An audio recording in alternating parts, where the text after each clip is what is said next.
चलेगा, ये कानून नहीं चलेगा, काला कानून नहीं चलेगा, काला कानून नहीं चलेगा, तानाशाही नहीं चलेगी।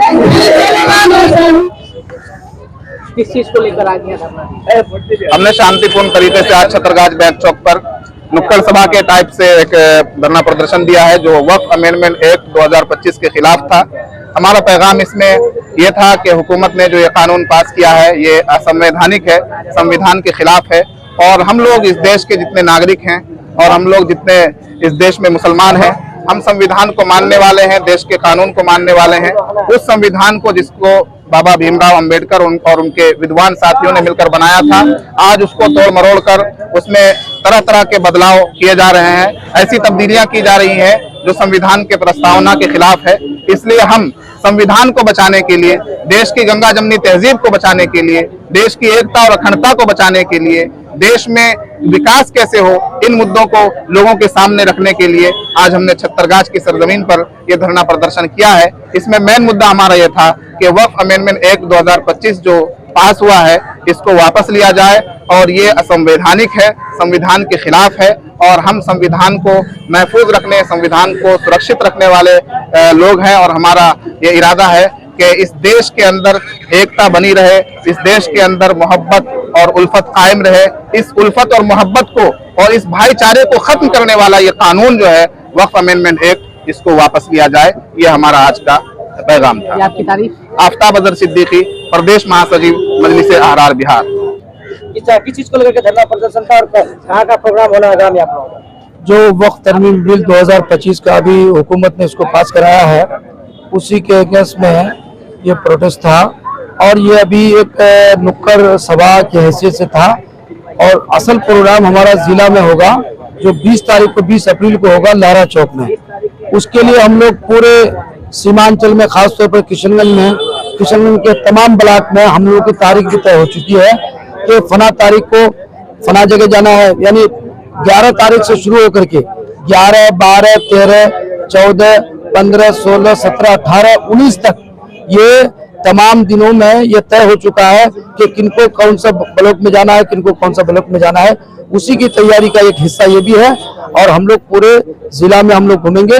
और 20 तारीख को जो प्रोग्राम है तकरीबन उसमें 4 से 5 लाख लोगों के आने की उम्मीद है, और इंशाल्लाह उसी के लिए हम लोग जगह जगह जाएंगे, लोगों को आगाह करेंगे। बहुत सारे हमारे साथियों को वक्फ बिल के बारे में मालूम नहीं है क्या चीज है, तो उनको भी बताया जाएगा नुक्कड़ सभा के जरिए से। और प्रोग्राम क्या होगा? सड़क जाम होगा, रोड जाम होगा? नहीं, सड़क जाम नहीं होगा, वहाँ पर आम सभा, जनसभा होगा, एक शांतिपूर्वक वहाँ पर जनसभा होगा, और जनसभा को लगभग 2, 2.5, 3 घंटा चलेगा। उसके बाद फिर वो सभा खत्म हो जाएगा। क्या नाम हो गया?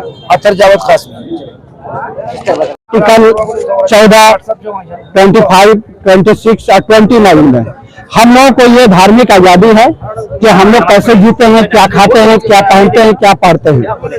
लेकिन हमारे मोदी जी आज हमारे पूरे हिंदुस्तान के हिंदू भाइयों ने, जिन्होंने वोट दिया है, जिनके वोट पे वो सत्ता में आए हैं, उनको एवॉइड करके, उनके भावनाओं को हटा करके वो सिर्फ मुसलमान विकास पे पड़े हुए हैं। पता नहीं उनको मुसलमान का क्या विकास करेंगे। कभी CA/NRC ला करके मुसलमानों का विकास कर रहे हैं, कभी 3 तलाक मुद्दे को ला करके मुसलमानों का विकास कर रहे हैं, और कभी अभी जो है ये वक्फ अमेंडमेंट बिल ला करके, जिसको अब वक्फ अमेंडमेंट लॉ हो गया है, हम लोग इसके विरोध में, इसको हम लोग पूरी तरह से इसको खारिज करते हैं। और इसके विरोध में हम लोग जमीनी स्तर से लेकर के, जिला स्तर से लेकर के, और पूरे ऑल इंडिया लेवल पे ये हम लोगों का जन आंदोलन चलेगा, जिसके आगाज आज से ही चालू है, और ये 20 तारीख को किशनगंज की धरती पे चलेगा। और अगर सरकार हमारी बात को, चूंकि 20 तारीख तक तो हम एकदम शांतिपूर्ण कार्यक्रम करेंगे, कहीं भी कोई हिंसा नहीं होगी, लेकिन 20 के बाद भी अगर सरकार मानने को तैयार नहीं है तो हम लोग शांतिपूर्वक तरीके से जय भरो आंदोलन भी करेंगे, लेकिन हम लोग हिंसा का रास्ता में नहीं जाएंगे।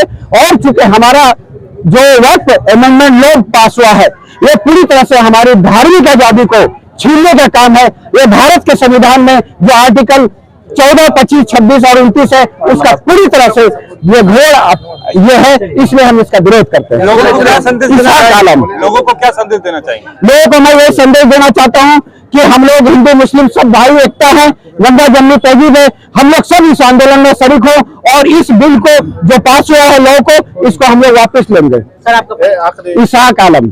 सर वक्फ बिल को लेकर जो है यहाँ पर अभी जो है धरना प्रदर्शन किया गया, इस विषय में क्या कहना चाहेंगे? वक्फ अमेंडमेंट बिल मुसलमानों के खिलाफ बनाई गई है, मुसलमान को जलील करने का ये प्लान है सरकार की, इसको हम लोग नाकाम करेंगे। और अगर मुसलमानों से इतनी वफादारी है, उनको इतनी मोहब्बत है, तो पसमानदा लोगों को तो उनका टिकट देकर के एमपी और मंत्री बनाना चाहिए था ना।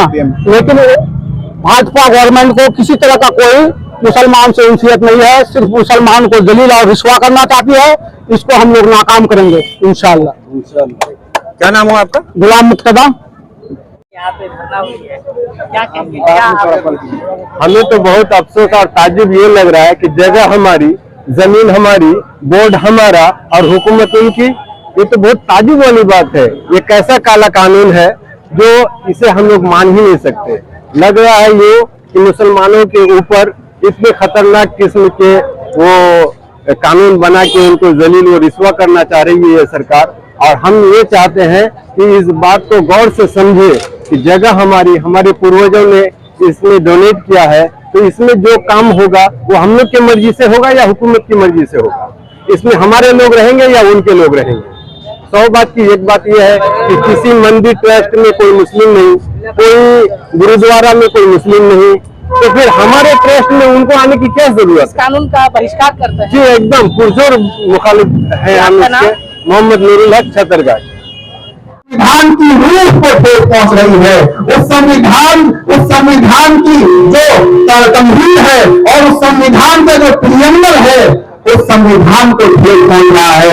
तो आप मुझे बताइए कि हम लोग जो लड़ाई लड़ रहे हैं, ये अपने अधिकारों के लिए ही लड़ रहे हैं या संविधान के लिए लड़ रहे हैं? हाथ उठाकर बताइए आप लोग। हम लोग संविधान की लड़ाई लड़ रहे हैं या नहीं लड़ रहे हैं?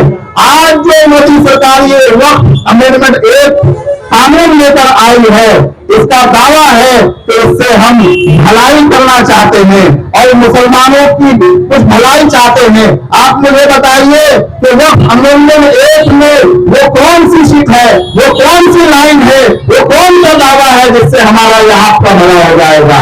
आप संविधान के बदल कर, संविधान के मूल धाराओं से अलग हटकर और संविधान की तमहीद और संविधान के प्रस्तावना से आगे चलकर और उसको बरतरफ रखकर कानून बना रहे हैं।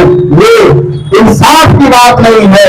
इसलिए हमने और हमारी तंजीमों ने, all India Muslim personal Lahore ने, जमीयत उलमा हिंद ने और मुख्तलिफ सियासी जमातों ने और खुद आपके एमपी डॉक्टर जावेद आजाद साहब ने और जनाब असदुद्दीन ओवैसी साहब ने सुप्रीम कोर्ट में याचिका दायर की है इस कानून के खिलाफ। और हमें उम्मीद है कि सुप्रीम कोर्ट अगर इंसाफ से काम लेता है और सुप्रीम कोर्ट अगर संविधान को सामने रखकर फैसला करता है, तो हमें पूरी उम्मीद है कि इस कानून को रद्द कर दिया जाएगा।